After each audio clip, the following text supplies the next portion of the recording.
मैं अपने पूरे जीवन में न तो व्यर्थ में एक भी शब्द बोला हूं और यथासंभव न असत्य बोला हूं। और जीवन की एक और गर्व है मुझे कि मैं वही साधनाएं करवाई हैं अपने साधकों को पिछले 50 वर्षों से, चाहे वो सन्यासी हों चाहे वो गृहस्थ हों। और सन्यासी और गृहस्थ में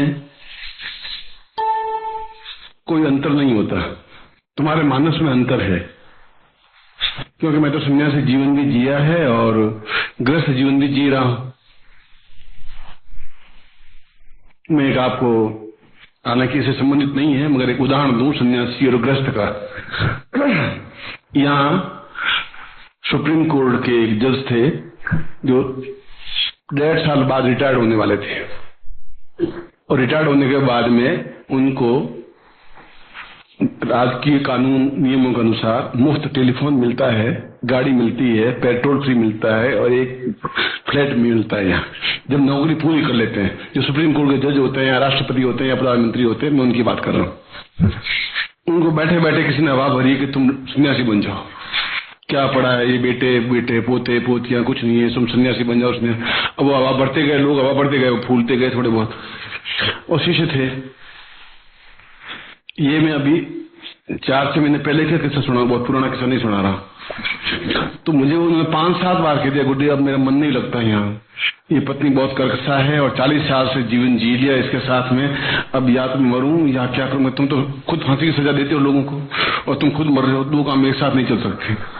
तो मैं संन्यास लूंगा। मैं तुम संन्यास मत लो, मैं संन्यास ले चुका हूँ और संन्यास में ऐसी कोई बहुत बड़ी बात नहीं है। क्या करोगे?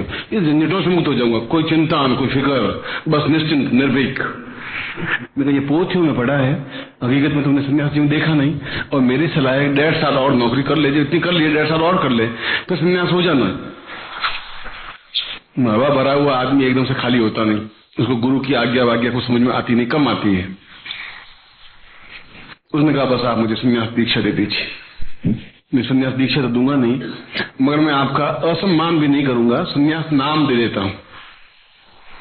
बस उनको संन्यास नाम दे दिया। जैसे हमारा नाम राम लाल है, कृष्ण लाल है, तो सन्यासी का नाम अमृतानंद है, प्रेमानंद है, विशुद्धानंद है, चिंतानंद है, ऐसा है।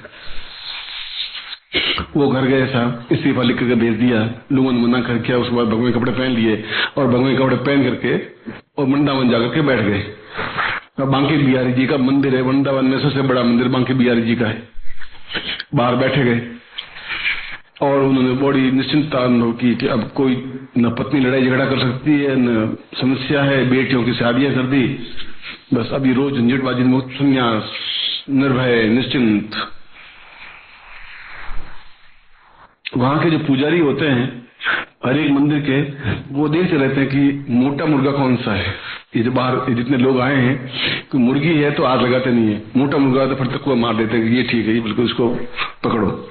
तो वो भी हाथ में रहते हैं, क्योंकि कैंचियां हर एक आदमी अपने हाथ में रखता है। ये मंदिर और पुजारी हो तो क्या हुआ, क्योंकि अभी पहले, हालांकि नाम मुझे लेना अच्छा नहीं लगता, मैं बनारस गया था तो मैं कपड़े उज्जवल एकदम पहने हुए थे, वो नए थे, उन्होंने मुझे एकदम से बुलाया आदर के साथ में। हमने सोचा भाई ट्रस्टी बुला रहे हैं, हम गए, बैठिए आप। हम बैठे, प्रसाद लाया किलो भर, लीजिए। आप क्या काम करते हैं? मैं गुरु हूँ। उनसे कर्म फूट गए, तो ये किलो भर प्रसाद भी गया, ये खुद ही गुरु है, ये हमें देगा भी क्या? मैं भी समझ गया मैं प्रसाद क्यों दे रहा है। बाकी इतने लोग हैं, 200 प्रसाद मुझे ही प्रसाद दे रहा है, किलो भर प्रसाद दे रहा है। पत्नी भी बहुत खुश के गुरु जी का सम्मान हो रहा है, हमारा सम्मान हो रहा है। मेरे क्या सम्मान कुछ नहीं हो रहा है, ये तक थोड़ा लंबा डाल रहे, इतना ही है। और ये तो मुझे मालूम है, आज ने प्रसाद दिया, मैं धन्य हो गया आज, मतलब इस मंदिर में। उसने कहा आप कितने साल से गुरु है? मैं कहा जब पैदा हुआ तब गुरु ही पैदा हुआ था, तुम्हारे पिताजी गुरु थे, तुम्हें गुरु पैदा हुआ। अच्छा नमस्कार। मैं कहा नमस्कार। उठ करके रवाना हो गए। महादिन का किस लिए बुलाया था, कुछ पुछा देने के लिए बुलाया था, बुलाया कुछ नहीं था, तकुआ लंबा था, उन्हें थोड़ा डाला, मार पड़ेगा कि इसमें मतलब कुछ है नहीं, तो डालेगा नहीं, फिर भी 100 रुपये रख करके आएगा। मैंने फिर भी 100 रुपये रखे। मैंने कहा आप जिस उद्देश्य से बुलाया था वो आपका पूरा हुआ नहीं, अब मैं क्या कर सकता हूँ, इसलिए 100 रुपये दक्षिणा भेंट से। नहीं नहीं नहीं, ऐसी कोई जरूरत नहीं है। मैं कोई जरूरत नहीं है, पर फिर भी काम ही आएंगे, ये फालतू, इसमें गवर्नमेंट नासिक के छपे हुए नोट है, आप चिंता मत करो। तो मंडावन बिहारी वो भी पुजारी जी ने देखा कि आप क्या काम तक, मैं रिटायर्ड जज सुप्रीम कोर्ट, को माल वाल कमाया होगा, सोचा होगा उन्होंने। उनका बस अब मैं कोई निश्चिंत हूँ, निर्भीक हूँ, बेटियों की शादियां कर दी, बेटों की शादियां कर दी, पोते हो गए, अब सन्यासी बस भगवे कपड़े पहने हुए हूँ, कोई मुझे चिंता फिक्र कुछ नहीं है, ना मैं करूंगा। तो दिन भर आप बैठे बैठे करेंगे भी क्या? आप ऐसा करिए कि अकाउंट है, आप चेक करते रहिए। लोग चढ़ावा चढ़ाते हैं, आप टोटल तो लगा ही सकते हैं, खाली बैठे क्या करेंगे? हाँ, मैं खाली बैठे क्या करूंगा, ये तो भगवान की सेवा है। उन्होंने टोटल लगाना शुरू कर दिया। अब 4 घंटे उस टोटल में बीत गए रात को। फिर उसने कहा कि आप ऐसा करिए, आप तो पढ़े लिखे हैं, आप इसको इनकम टैक्स व्यू पॉइंट से इसको सेटअप करते रहिए। उसने कहा चलो ये कर लेते हैं, इनकम टैक्स पॉइंट से इसको व्यू करते रहे। उनका इनकम टैक्स की पेशी है, वो आगरा लगता है उनका, आगरा जाकर इनकम टैक्स की पेशी अटेंड कर दीजिए। आप तो, ये भगवान का काम है, मेरा तो काम है नहीं। अब वो जज साहब गए, वहां जाकर पेशी अटेंड की। अब कहाँ जज जो सर मिलोड कहते थे, वो उनको मिलोड कहने लगे। अब उनके दिन के 9 घंटे उसमें फंस गए, रात के 5 घंटे टोटल में फंस गए, 14 घंटे का ड्यूटी हो गई। 3-4 महीने बाद आए, उसमें गुरुजी मैं तो बहुत फंस गए। क्यों? तुम निश्चिंत होकर गए थे सन्यासी के, सन्यासी किया वहां तो, यहाँ तो साला 3-4 घंटे की ड्यूटी थी, वहां तो 14 घंटे के बाद भी कोई यश न कोई सम्मान, फिक्र, ये टोटल गलती हुई, ये टोटल गलती, गुरुजी मैं सन्यास नहीं लेनी चाहिए थी, या तो तुम ले चुके हो। तो सन्यास में भी कोई सुख नहीं है, अगर नॉलेज गुरुजी से नहीं प्राप्त करोगे तो सन्यास भी वैसे उलझ जाओगे जैसे उन्होंने उलझ। अब नौकरी पर भी नहीं जा सके, रिटायर दे दिया। इसलिए सन्यास जीवन, तुम्हारे मन में ख्वाब होगा कि सन्यास जीवन बहुत महान है, ये महान है, मगर ऐसा इस तरीके से सन्यास जीवन लेने से जीवन में पूर्णता नहीं प्राप्त होती।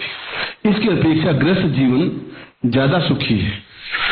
कोई टाइम सन्यास जीवन बहुत सुखी था जब हिमाचल में या हिमालय में या ये गढ़वाल में छल कपट झूठ असत्य कम था, क्यों? बसें गई नहीं थी, वहां पगडंडियां थी। अब बसें जब चली गई तो चाय वाले चले गए, चाय वाले चले गए, बीड़ी वाले चले गए, बीड़ी वाले चले गए, तो पुजारी चले गए, पुजारी चले गए तो झूठ चला गया।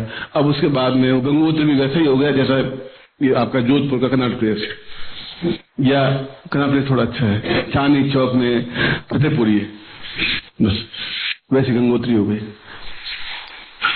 वो उनमें भी कपट झूठ छल जैसी स्थिति आ गई।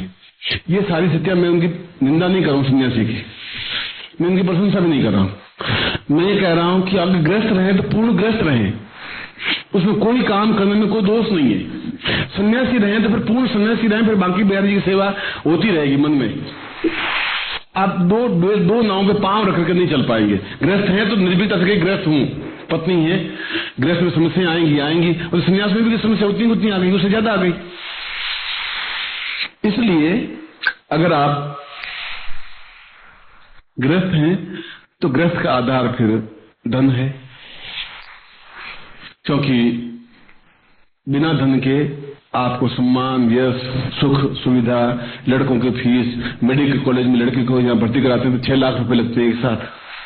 पहले डोनेशन देना पड़ता है, डोनेशन है, वो खुद मांग लेते हैं, डोनेशन देना है, मतलब तुम दान दोगे पर 6 लाख दोगे।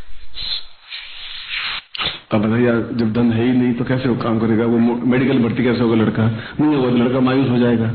लड़के की शादी करनी है, मगर हम कुछ चाहते कुछ नहीं है, बारात में स्वागत सत्कार करिए और 50-60 लाख रुपए तो खर्च करेंगे यार, बस हमें चाहिए कुछ नहीं।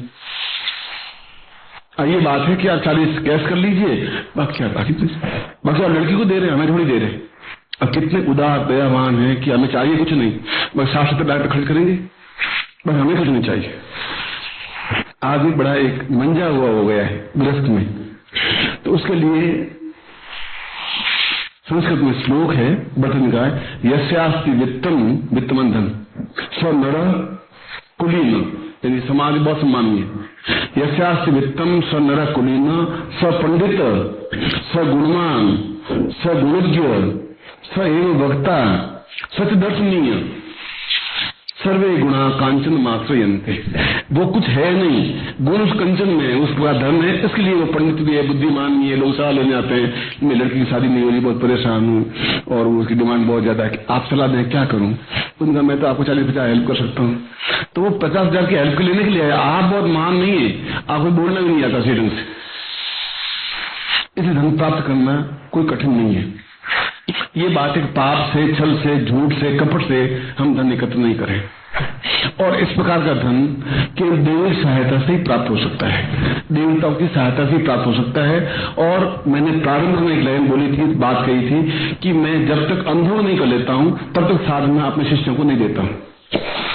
मैं किताब से पढ़ करके मैं देता हूं। कभी ने कहा कि लोग कहते पोथी की देखी, मैं कहता आंखन की देखी। लोग पोथी में पढ़ करके बता देते हैं, मैं तो आंखों से देखता हूँ कंठों में, तभी मैं कहता हूँ। मैं भी वही बात दोहरा रहा हूँ कि यदि अपने संन्यास जीवन में या तो दीक्षा ली होगी या प्रयोग किया होगा, सिद्ध किया होगा, सफलता मिली होगी, ठीक वैसा ही किताब लिखा है वैसा हुआ होगा, तो अब मुझे अधिकार है कि मैं आपको वो दूं। अब मेरा अधिकार है। अब आपको सफलता कम मिले या ज्यादा मिले, वो आपके जीवन का छल है, जीवन का पाप है, जीवन का झूठ है, जीवन की न्यूनता है, मन की एकाग्रता नहीं है, कुंडलिनी जागरण नहीं है। ये कुछ न्यूनताएं हमारी हैं, इसको हम स्वीकार करते हैं। जो कुंडली जागृत होगी नहीं तो हम अंदर उतर नहीं सकते। बाहर इतना झूठ, छल और कपट है, उनके समान हमें बनना ही पड़ेगा। झूठ बोलने के साथ आप हरिश्चंद्र बनकर रह नहीं सकते। आप कह देंगे कि भाई 1 रुपये 2 पैसे में कपड़ा आया है, तो उसने कहा ठीक है 1 रुपये लेना है।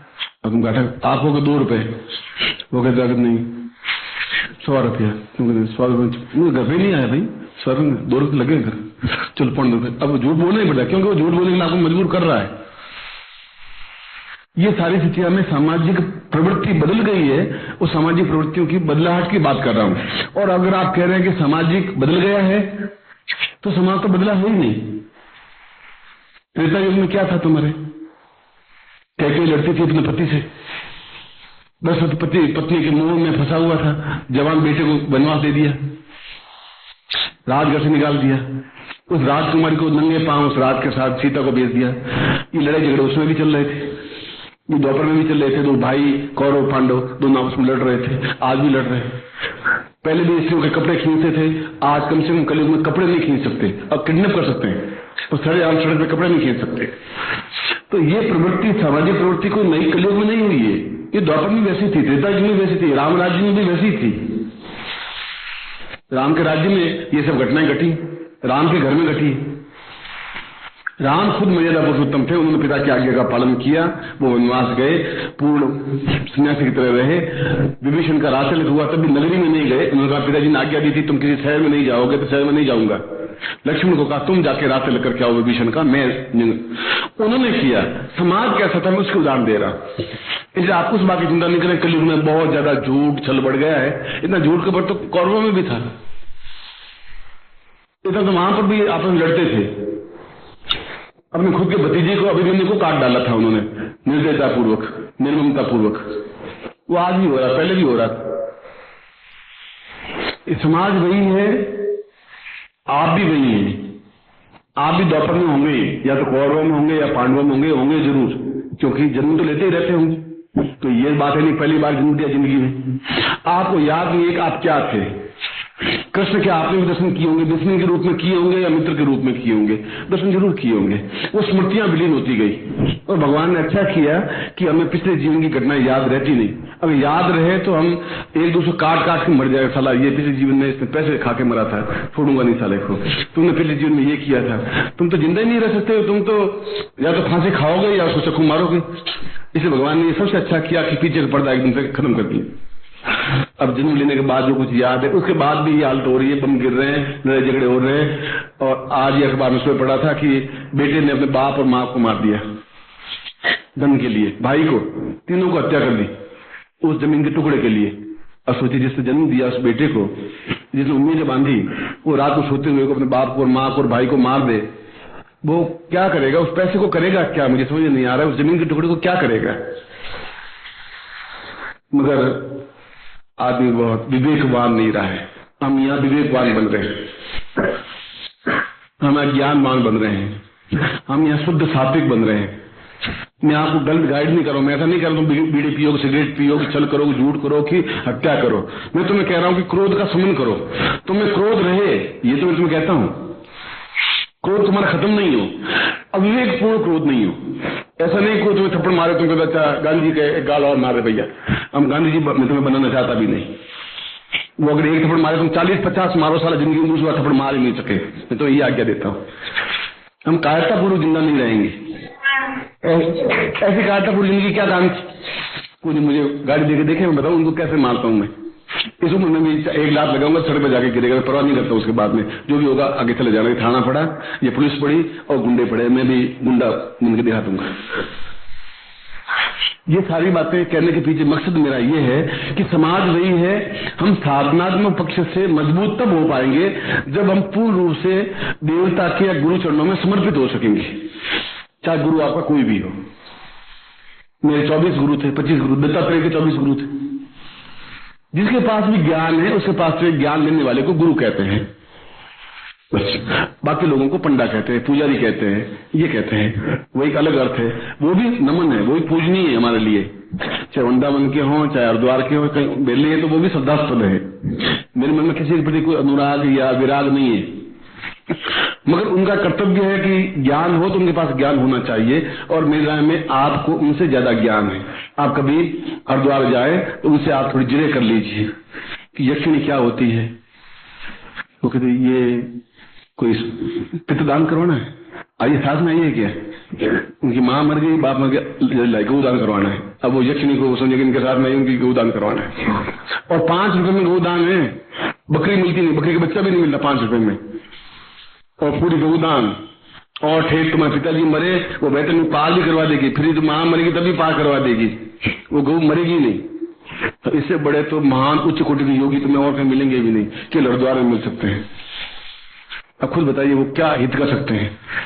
कठोर बोले, कड़वा बोले और शिष्य की कभी भी प्रशंसा नहीं करे, वो गुरु होता है। जिसने शिष्य की प्रशंसा कर ली वो गुरु खुद गिर गया और शिष्य अपने आप पे डाउन हो जाएगा कि अब मैं तो बहुत महान बन गया। आज मुझे मालूम पड़ा, आज वो यहाँ खड़ा लड़का, करीब 58 पत्रिकाएं मंत्र तंत्र चेतना, मंत्र तंत्र केंद्र, मंत्र तंत्र साधना, मंत्र तंत्र रहस्य, 58 पत्रिकाएं छप रही। मुझे आज मालूम पड़ा 58 पत्रिकाएं लेके आया गुरुजी। देखिए मंत्र विज्ञान आपके अकेले की नहीं है, इतनी किताबें और निकल गई हैं। अब लोग मंत्र तो पहले पढ़ लेते हैं, आगे में यंत्र विज्ञान है कि नहीं है, गुरुजी की पत्रिका, किसकी पत्रिका, ये तो आगे वो खरीद लेता बेचारा। अब उसमें से लिया, उसमें से लिया। मैंने कहा 58 पत्रिका निकलने लगी है, आगे मंत्र तंत्र, आगे विज्ञान में, क्योंकि वो तो कॉपीराइट है। यंत्र विज्ञान, मंत्र तंत्र रहस्य, मंत्र चेतना, मंत्र तंत्र आलोक, मंत्र तंत्र गगन, अब मंत्र पृथ्वी, मंत्र भूलोक, आपके पास से निकलते हैं, बम्बई से निकलती है। एक गणेश है वहाँ जो शिष्य है, वो पत्रिका 2 साल निकाल दिया, 3 साल निकाल दिया उसने, मंत्र से मेरे पास पड़ी है 59 पत्रिकाएं। अब बताइए मैं इनको क्या करूं, क्या मुकदमे चलाऊं? वो जब गेहूं उगेगा तो घास फूस उगेंगे ही, उगने दीजिए। बाकी लोग अपने घास फूस ही रहेगा, गेहूं गेहूं ही रहेगा, गेहूं की बाली गेहूं ही रहेगी, इसमें कोई बात ही नहीं है। क्योंकि वो सोचते हैं कि पत्रिका बहुत बिक रही है, एकदम पैसा इससे कमाया जा सकता है। और मैं तुमको उसमें से आधा लेख लिया, आधा उसमें से लेख लिया, और मंत्र चेतन निकाल, तुम भी निकाल दो पत्रिका, तुम तकलीफ क्या है? 2 में निकाल दो, 3 में निकाल दो, 5 में। मुंबई मुझे एक मालूम था और 3 पत्रिका उसने बता दी। ये आज की युग की एक परिपाटी है, चेतना है। मेरे लिए वे महापुरुष हैं, मैं उनको भी प्रणाम करता हूँ कि उन्हें नकल करने में भी बहुत उच्चता प्रदर्शित की। मैं तो नहीं कर सकता इतनी नकल, इस मामले में तो मैं कमजोर हूँ उसके सामने। इतनी सफाई से मन मंत्र वही रखना है, बड़े बड़े अक्षर, बाकी छोटे से लिख दिया चेतन, उसका वो चेतन दिखाई दे नहीं, वो 8 पॉइंट में लिखा हुआ, मंत्र बड़े अक्षर लिख दिया। तो सोचा भाई गुरु जी पत्रिका वो खरीद लेते बेचारे, फिर हम पढ़ते हैं तो कर्म फोड़ते हैं, साला ये तो सब दूसरी कैसे आ गई, ये क्या हो गया, ये गुरु जी ने ऐसा कैसे कर दिया, ऐसा है। इसलिए उन शिष्यों का भी ड्यूटी है कि इस प्रकार के पाखंड को दूर करे। केवल गुरु जी नहीं कर सकते, उनके शिष्य भी उस पाखंड को दूर करने में सहायता करें। आप पत्रिका खरीदिए, मुझे आपत्ति नहीं है, उनका भी पेट भरना चाहिए, मैं उसको भी नहीं रोक रहा हूँ। मगर नकल ही होगी, वो असली चीज नहीं हो सकती। कुछ चीज खरीदने जाते हैं तो पूछते दिल्ली मेड है कि क्या है, तो दिल्ली मेड, तो 2 मिनट दिखता है असल दिल्ली मेड बनेगा कोई चीज। ऐसा क्यों है? ऐसी स्थिति बना दी गई। इसलिए गुप्त धन प्राप्ति का मतलब ये होता है कि कोई जमीन में से धन निकले उसको गुप्त धन नहीं कहते हैं। अनायास धन प्राप्ति हो उसको गुप्त धन कहते हैं। जो आपने परिश्रम नहीं किया और आपको प्राप्त हुआ हो, जिसमें आपने चोरी नहीं की, झूठ नहीं किया, छल नहीं किया, कपट नहीं किया, लॉटरी से निकल गया, या आपके पुराने कोई पैसा बकाया था जिसको आपने डूबा हो समझ लिया वो निकल गया, या व्यापार बढ़ने लग गया, या आपको माइंड में नया थिंकिंग आया कि ये भी व्यापार में शुरू कर दूं, या जमीन से धन मिल गया, या और किसी तरीके से मिल गया, या आपकी चाची बुढ़िया थी, पास धन था, न खाया न खाने दिया और मर गई और आपके नाम बिल लिख के चली गई। ऐसा मेरा एक किसी अमेरिका में गया, अब उसके पास पैसा नहीं था, तो एक बार विधवा थी, उसके पास $32 लाख थे। उसने उसके यहाँ पेइंग गेस्ट, मतलब पेइंग गेस्ट कहते हैं कि पैसा वैसे नहीं देना पड़ता, वो गेस्ट की तरह रहता है अमेरिका में सिस्टम है। अब वो रोज मन जाओ करे कि बुढ़िया जल्दी मर जाए, बुढ़िया जल्दी मर जाए, बुढ़िया जल्दी मर जाए, बुढ़िया जल्दी मर जाए, ओम ब्रह्मता नाना गुरु ना बुढ़िया जल्दी मर जाए, ओम नाना गुरु ना बुढ़िया जल्दी मर जाए। मुझे ऐसे गुरु जी बुढ़िया का नाम ये मरेगी कब? मैं क्यों कि गुरु जी $32 लाख हैं और मैं गोद गया हूँ उसके। अब वो मरे तो वसीयत लिख दिया है, पर लिख दिया कि मैं मृत्यु के बाद इसको मिले, तो आप कुछ करिए। भाई ये मान फिर तो मुझे आता नहीं, ये तुम करता नहीं, तो तुम क्या कर रहा है? मैं परंतु नाना गुरु बुढ़िया जल्दी मर जाए, और उसका नाम बोल के करता हूँ। भाई तू जाने तेरा काम जाने, इस काम को मुझे ये मेरे का वेद मंत्र में आया हुआ है नहीं। फिर 2 साल में मर गई, 2-3 साल में मर गई, ऑटोमेटिक मर गई। उसमें 78 साल की थी और 32 लाख अपने आप, वो भी गुप्त धन है। तुम भी ढूंढ लो कुछ ऐसा हो। मैं तो मना करता नहीं, तुम ढूंढ सकते हो, पर इसको भी गुप्त धन की परिभाषा दे रहा हूं। फिर आगे लिखा है धंधा यक्षिणी साधना शिविर। यक्षिणी आपको मन में डर है, भूत प्रेत ये बहुत डरावने हैं, आपके मन में कॉम्प्लेक्स पैदा कर दिया गया, मान है और किसी ने नहीं किया है। अरे तो रोएगा तो भूत आ जाएगा, और तुम्हारे मन में जम गया कि बस भूत आ जाएगा, भूत बहुत डरावना होता है। तुम्हारे मां ने तुम्हारे हृदय में वो डर पैदा कर दिया है, और मां के हृदय में उसकी मां ने डर पैदा कर दिया था। मां की भी गलती है नहीं। अब मालूम नेपोलियन कैसे मरा? नेपोलियन ने आधे से ज्यादा संसार को जीत लिया, मगर उसके सेल्यूकस एक व्यक्ति था, उसको मालूम था कि बिल्ली से बहुत डरता है और किसी नहीं डरता। 100 शत्रुओं को प्रहार कर देगा, मार देगा तलवार से, पर बिल्ली को देखते ही हाथ पांव हिलने लग जाते हैं, तलवार हाथ से छूट जाती है, घोड़े से नीचे गिर जाता है। जो रशिया फतेह करने गया, रूस को फतेह करने गया, तो वहां के व्यक्ति को, जो उसका शत्रु था, उसको मालूम था, क्योंकि बचपन में एक बार बिल्ली उसके सीने पर बैठ गई थी, और बैठती हुई दहशत के मारे मान बिल्ली तो हटा दी, पर उसके मन में जम गया कि ये बिल्ली से मर जाऊंगा मैं, अब 24 घंटे से मायने बिल्ली से मर जाऊंगा। ऐसा एक कॉम्प्लेक्स पैदा हो गया। उससे 200 बिल्लियां रस्सी से बांध करके आगे आगे बिल्लियां चल रही है, पीछे सीने चल रहा है, और उसके हाथ तलवार गिर गई और बंदी बन गया, और हेलेना में वो बंदी रहा, नेपोलियन बोनापार्ट।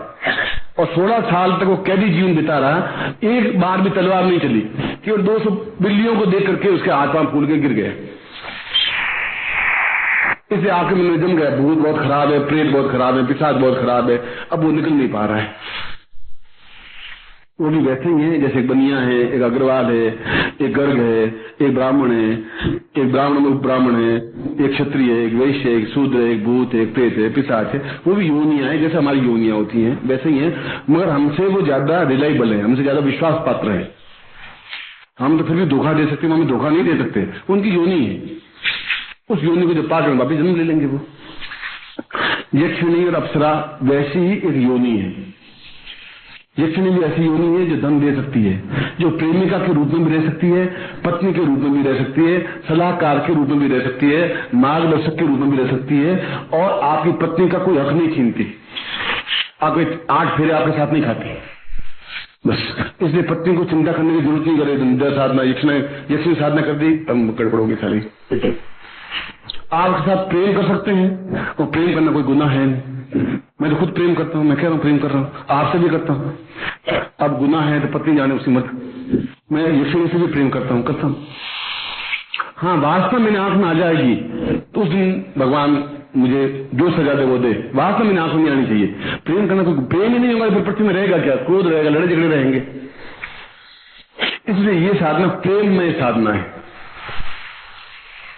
और यक्षिणी सिद्ध होना अपने आप में उसके माध्यम से सब कुछ प्राप्त करना होता है, और उसके पास बहुत कुछ है इसलिए वो दे सकती है, और उनसे देने में कोई दोष नहीं। मैं अगर 1 करोड़पति लड़की से प्रेम करूं तो मेरे पास 10-20 ड्रेस अपने आप आ जाएगी, मुझे मांगने की जरूरत नहीं। कहते हैं आज मूड बहुत ऑफ है, और पंजाबी सूट शायद बहुत अच्छा होता है, नहीं? वो साहब को पंजाबी सूट लाके बैंड करती, फिर उसको कहेंगे कि मैं अब अंगूठी नहीं पहनूंगा, ये निश्चय कर लिया, अंगूठी मुझे गोल्ड की अंगूठी पहननी ही नहीं है, बस वो सांप अंगूठी लाके भेंट कर देगी। क्यों? प्रेम करती। आपको कुछ कहने की जरूरत नहीं है। ठीक उसी प्रकार से पुरुष भी, अब उसमें लेन देन में व्यापार नहीं है, एक अटैचमेंट है। आप उसमें जब भी वासना जो आप में आई, बनियागिरी आई, व्यापार आया कि मुझे छीनना है, इसे कुछ पैसा लेना है, इसको धोखा देना है, वही गड़बड़ पैदा हो जाती है। इसलिए इनके पास ये सब, उस करोड़पति लड़की के पास सब कुछ है, उसे सोने का अंगूठी दे देगी। यक्षिणी के पास सब कुछ है जो हमारे पास नहीं है, क्योंकि हम ग्रस्त हैं, हम धन, यश, मान, पद, प्रतिष्ठा, ऐश्वर्य चाहिए, वह ये दे सकती है, इसलिए उसकी साधना करते हैं। उस साधना करने में कोई दोष नहीं है, उससे आपका ग्रस्त जीवन बिगड़ नहीं सकता, ग्रस्त में व्याघात उत्पन्न नहीं हो सकता, आपके जीवन में कोई असुविधा पैदा नहीं हो सकती, आपको तकलीफ नहीं आ सकती, उल्टे आप ज्यादा यौवनवान बन सकते हैं। प्रेम करने वाला बुढ़ा नहीं हो सकता, ये आपका चैलेंज लिखा हुआ समझ लो।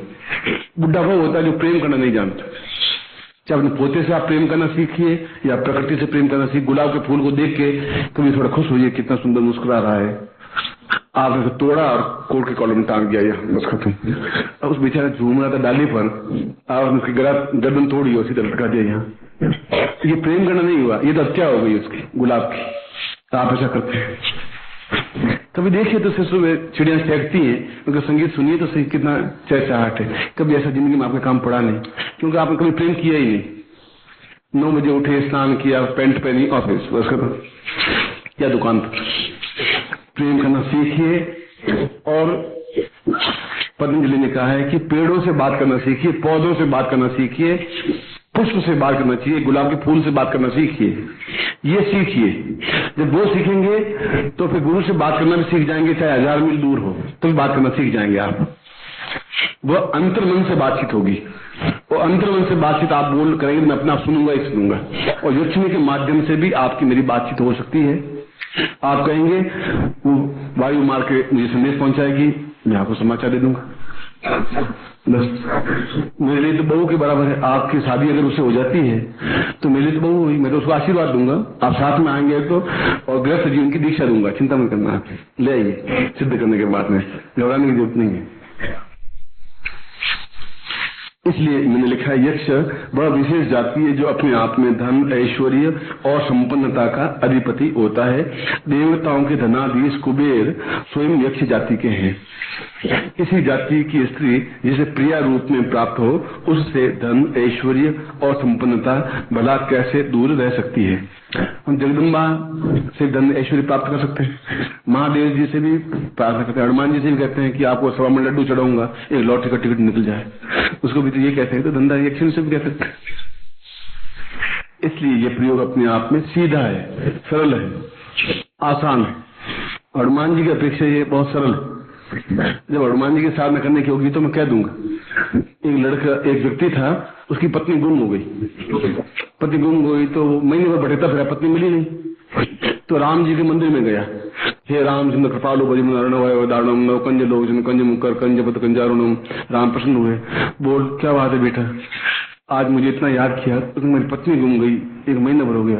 उन्होंने कहा कि ये डिपार्टमेंट मेरा नहीं है, यहाँ से 1 किलोमीटर हनुमान जी का मंदिर है, तो वहां जा, वो ढूंढ ढांड के लाता है। मेरी पत्नी भी गुम गई थी, वो ही लाया था। ये मेरा डिपार्टमेंट नहीं है, वो डिपार्टमेंट उसका है, तो ये गलत आ गया। तो वहां जाकर कहेगा तो वो ये काम करता है। मेरी पत्नी गुम गई थी, मैंने खुद भटकता फिरा, मिली नहीं, वो काम हनुमान जी का है। इसे बोर्ड लाएगा तू वहां जा, ये तुम गलत फंस गया है, यहाँ मेरे मंदिर जाप करने का कोई फायदा नहीं है। तो हनुमान जी के मंदिर में बाद में करवा दूंगा, पहले यक्षिणी मंदिर जाप करवाऊंगा जी, धन प्राप्ति इजीली हो जाएगी। वो डिपार्टमेंट अलग है, लड़ाई झगड़ा करना हो तो हनुमान जी करवा दूंगा। अभी धन प्राप्त करना है इसी धंधा यक्षिणी, क्योंकि हमारे यहाँ देवताओं के अलग अलग डिपार्टमेंट है, राम जी का डिपार्टमेंट अलग है और हनुमान जी का डिपार्टमेंट अलग है। राम जी खुद कह रहे हैं तो मैं खुद भी भटकता फिरा भैया, जब मैं नहीं ला सका तो मैं तेरी कहां से लाके दूंगा तुम्हें, तुम वहां 1 किलोमीटर दूर ही है, वो गदा दिए बैठे सिंदूर चढ़ा देना, वो ले आएंगे कहीं न कहीं से लाएंगे, तो वो डिपार्टमेंट उसके पास है। इसलिए नंदा यक्षिणी साधना करवा रहा हूं और अत्यंत गंभीरता से आप इस साधना को करें, और यदि सही तरीके से करेंगे, जो मैं तरीका बताऊं उस तरीके से करेंगे तो अवश्य ही सफलता मिलती ही है। मैं फिर ही लगा रहा हूं, इसलिए मिलती है कि मेरा अनुभव सिद्ध बात है। इसलिए बार बार किसान उस गेहूं को बोता है और गेहूं को बो के बार बार उसको पानी देता रहता है, क्यों? उस विश्वास है कि आज 4 महीने बाद भी एक गेहूं की बाली भी निकली तो एक गेहूं के 100 गेहूं के दाने मुझे मिल जाएंगे। उस विश्वास के सहारे पानी देता है, धूप में, सर्दी में, गर्मी में, और परिश्रम करता रहता है। अटैचमेंट नहीं, एकजुट हो जाएगा, अपने आप में समा जाएंगे आप। या तो ये तरीका है, या फिर अपने आप में कॉन्फिडेंस हो, देवताओं में कॉन्फिडेंस हो, दोनों रास्ते हैं। मुझे भी अपने गुरु पर असीम श्रद्धा है और अनिर्वचनीय श्रद्धा है, मैं भी उनके बिना नहीं रह सकता। मेरी मजबूरी है कि मैं यहाँ बैठा हूँ, आपकी मजबूरी है कि आप ग्रेटर क्लास में जाके बैठे, पर उसके बाद भी जब भी मौका मिले, कोई बिना स्वार्थ के भी कभी मिल सकते हैं। नहीं होगा, नहीं होगा, मिल तो लेते हैं, मिलने पर गंगा नदी में नहा लेते हैं, नहीं होगा तो कम से कम मैल तो धुलेगा ही धुलेगा, पाप नहीं दूर होंगे तो। बहुत एक जीवन का एक क्षेत्र है, इसलिए इजी साधना है, सरल साधना है, और धन प्राप्ति के लिए, ग्रस्त के लिए अद्वितीय साधना है, बहुत सरलता से प्राप्त होने वाली साधना है। इसलिए इस मामले में कहीं कोई चिंता करने की जरूरत नहीं। अब मैं आपको प्रयोग प्रारंभ करवा रहा हूँ। ये मैंने समझाया है कि आपके मन में कॉम्प्लेक्स यक्ष के बारे में, या यक्षिणी के बारे में, या साधना के बारे में, या कंफ्यूज हो कि सिद्ध होगी कि नहीं होगी, तो पहले तो ये सोच लीजिए सिद्ध होगी ही, और गारंटी के साथ होगी। कि जब गुरुदेव कह रहे हैं तो मुझे क्या स्वार्थ है कि मैं आपको झूठ बोलूं और फिर एक पाप की गठरी अपने ऊपर रखूं। मुझे तो कुछ स्वार्थ है, मैं जो कुछ कहूंगा आपको 2 टूक कहूंगा, साफ कहूंगा, नहीं होगा बता दूंगा कि इसलिए नहीं हो रही है, हो रही है तो बता रहा हूं इसलिए हो रही है। और गृहस्थ जीवन जैसा कोई जीवन नहीं है, संन्यास जीवन है तो कभी मैं संन्यास लूँ तो मेरे साथ चले चलना, मेरे साथ चलना, आपको संन्यास जीवन का आनंद भी दूंगा, मुझे तो उसमें कोई तकलीफ है नहीं कि मैं तो जल्दी देने वाला हूँ, ये और बता देता हूँ। अब कब लूंगा ये तो रहस्य बाद में बताऊंगा, अभी बताया नहीं, ऊपर लड़ झगड़ा हुआ नहीं, सीधा ऊपर गया नहीं, बस हाँ वो बस ये मैं पहले कहती थी आप संन्यास लेंगे ना, या आज बात खुल गई, फोन खुल गया कि नहीं खुल गई, इसलिए पहले से ऊपर प्रणाम करता हुआ आपको कह रहा हूँ मैं अभी नहीं ले रहा हूँ, तो टाइम से ले रहा हूँ। गृहस्थ जीवन में सबसे श्रेष्ठ मंत्र ये है कि जो पत्नी कहती रहे आप हाँ भरते रहिए, करिए मन की, जो कहे अच्छा, बाहर नहीं जाओगे अच्छा, जल्दी आ जाना तो अच्छा, तुम एक पैसा भी खर्च नहीं करोगे अच्छा, बीड़ी मत पीना तो अच्छा। अब लड़ाई वही कहाँ से, तुम हाँ भरते रहोगे, लड़ाई कहाँ से करेगी वो, तुम मना करोगे तो लड़ाई होगी, करते रहिए, मैंने बाहर जाके बीड़ी किया पूरा बंडल फूंक लेना, बस घर में आप हाँ हाँ करते रहना, बस ये सीधा मंत्र है गृहस्थ में। मैं तो ऐसे ही करता हूँ, मुझे कहते हैं कि आप जल्दी ऊपर आ जाना, ज्यादा लेट करते हो, आज नहीं लेट नहीं कर, तुम शिष्यों के बीच में भूल जाते हो, भूलने का सवाल नहीं, 4-7 फेरे का है, कैसे भूल सकता हूँ, घर में लाके बिठाए, सवाल ही नहीं, और पूरा ध्यान रखना पूरा दिन। अब लड़ाई कहाँ से, लड़ाई हो नहीं सकती, हमारे घर में 50 साल से लड़ाई नहीं हुई, आप लड़ाई कैसे होती है, पड़ोस में जाके देख लेते हैं, उस पड़ोस से कहते हैं कि आज आपकी वाइफ 2 घंटे के लिए कहीं बाहर गई थी, पता नहीं कहाँ गई थी, ध्यान नहीं, कहाँ गई थी, अब उसके मन में संशय चले कहीं मुझे बताया नहीं, अब उससे पूछेगा कि तो दिन भर घर में थी, तो कि हाँ, अब देखा झूठ बोले नहीं बोली, बस एक चिंगारी आप छोड़ दीजिए, लड़ाई देखनी होती, ये तरीका सीधा है, घर में लड़ाई पैदा मत करिए, वो मना करेगी और वो करे नहीं तुम गई थी, मैं नहीं गई, वो तो जरूर कह देना, मुझे मालूम है साला, मैं सब ध्यान रखता हूँ, वो मैंने की सौगन खाती, सौगन तो 1000 बार खाती है, गई तुम जरूर गई, अब उसमें वो तुम आप जाके देख आज लड़ाई कैसी होती है, मैं आपको सजा दे रहा हूँ, कराइए लड़ाई मत करवाइए, उनको भी प्रेम में रखिए, मैं तो बताया लड़ाई देखने की इच्छा हो तो तरीका ये है, घर में लड़ाई पैदा मत करिए। अब मैं आपको प्रयोग संपन्न करवा रहा, कल प्रयोग है मनोवांछित कामना सिद्धि प्रयोग, वो कल की बात, उसमें हमारे मन की कई कामना ऐसी होती हैं जो हम कह नहीं पाते, मेरे मन में ये कामना है कि मैं उस लड़की से प्रेम करता हूँ, वो मिल जाए मुझे। अब मैं गुरुजी से भी नहीं कह सकता, गुरुजी का साला इस बुढ़ापे में साला ये गड़बड़ी कर रहा है, मैं ऐसा करूँगा नहीं। अब वो काम भी नहीं हो सकता, करूँ क्या? पत्रिका में कोई छापा ही नहीं गुरुजी ने, इसलिए कल ये भी रखती है, क्योंकि विश्वामित्र ने स्वयं ने प्रेम किया मेनका से, अप्सरा से।